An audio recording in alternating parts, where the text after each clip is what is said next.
தங்களுடைய துன்பங்கள் முடிவடைந்து சௌகரியத்தை அடைகிறார்கள். துவாரகமாய் அடைந்த மாத்திரத்தில் பெரும் துன்பத்திற்கு உள்ளானவர்கள் மிகுதியான சந்தோஷத்தையே அடைவார்கள். இவ்வுலகில் விட்ட பிறகும் நான் சர்வ சக்தியுடன் வேலை செய்கிறேன். என்னுடைய மசூதி என் பக்தர்களுக்கு அநேக ஆசீர்வாதங்களையும் புத்திமதிகளையும் கொடுக்கும்.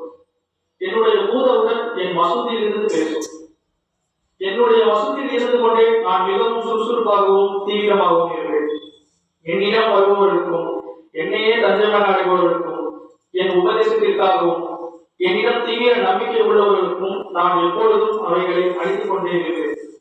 நீ என்னை அடைந்தால் நான் உன்னை கடாட்சிக்கிறேன்.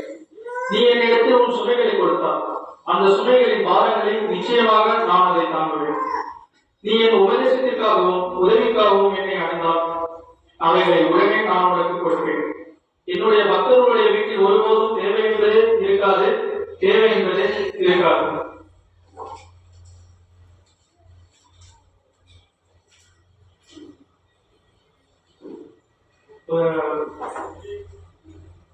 ஆலயத்தில் இப்போ 523வது ஆராதனம் அரசூர் எஸ் சுப்பையா மகன் எஸ் சத்தியமூர்த்தி கல்பனா இவர்களின் அன்பு குழந்தையுமான எஸ் காருண்யா அவர்களுக்கு பிறந்த நாளை முன்னிட்டு இன்று சத்தியமூர்த்தி குடும்பத்தார்கள் அன்னதானம் மிக சிறப்புடன் நடைபெறுகிறது. இப்போது கூட்டு பிரார்த்தனைக்கலாம்.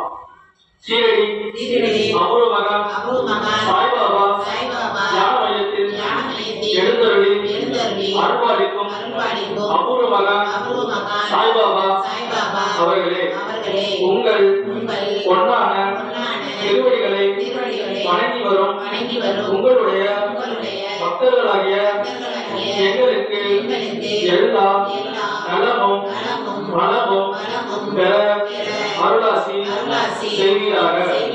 மங்களம். சீரடித்தலத்தில் வசிக்கும் சாய்நாத சுவாமியே